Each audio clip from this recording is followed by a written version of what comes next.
Hello, today we were going to be talking about my daughter's TT-02 chassis Subaru WRX STI NVR Challenge Kit.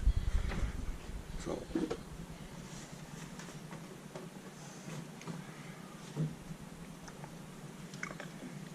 if you're planning on getting a TT-02, or if you already built one, everybody knows the first thing you should do is replace those plastic bushings that are in the driveline and in the gear train, because they're absolutely junk.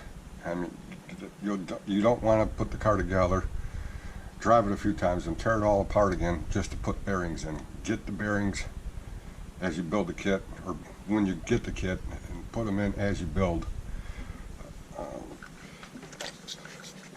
You can see that we made a few changes to this.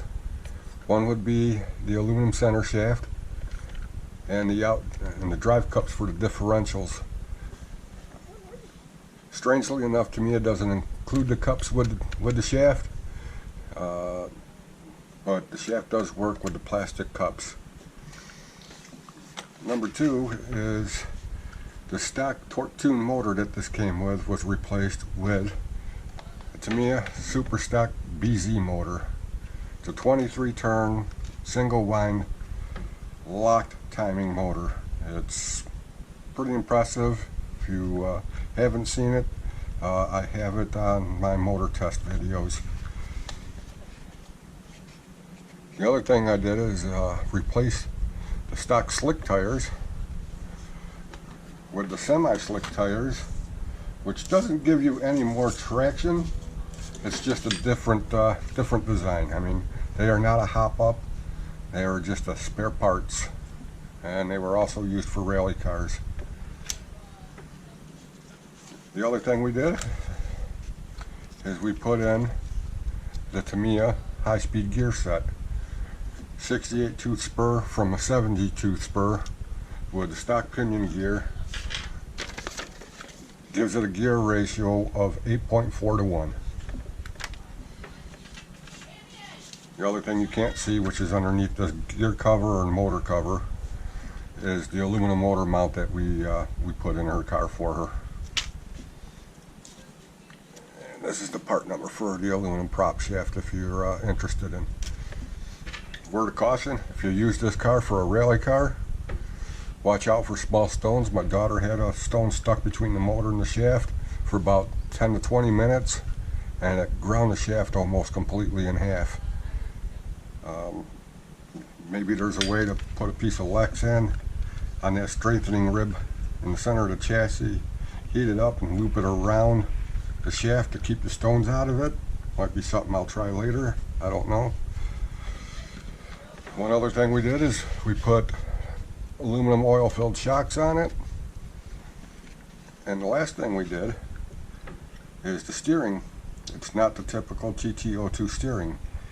This is off of my TT-02SR kit with the adjustable turnbuckles and flanged pipes for the steering arms and for the steering bridge itself.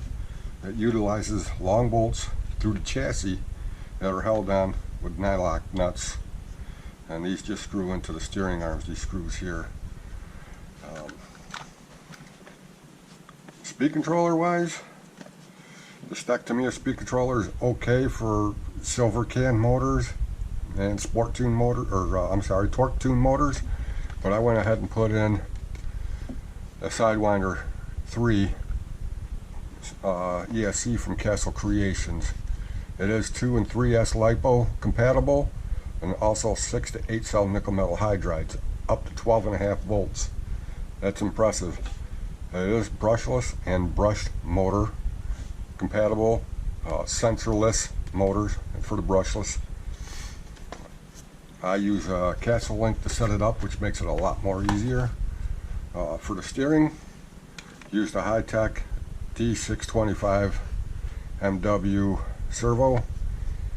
It's impressive specs with a transit time of 0.13 seconds at 60 degrees with 138.8 ounces of torque. More than enough for a touring car. The other thing is there's a high torque servo saver on the servo itself. Now I don't know if you can see this, but the antenna pipe, instead of putting a hole in the body, I used the antenna pipe and put a little heat on it to put a little bend in it. If you go too much with it, they melt or they catch on fire, and you won't be able to pass the pipe, the antenna through the pipe itself.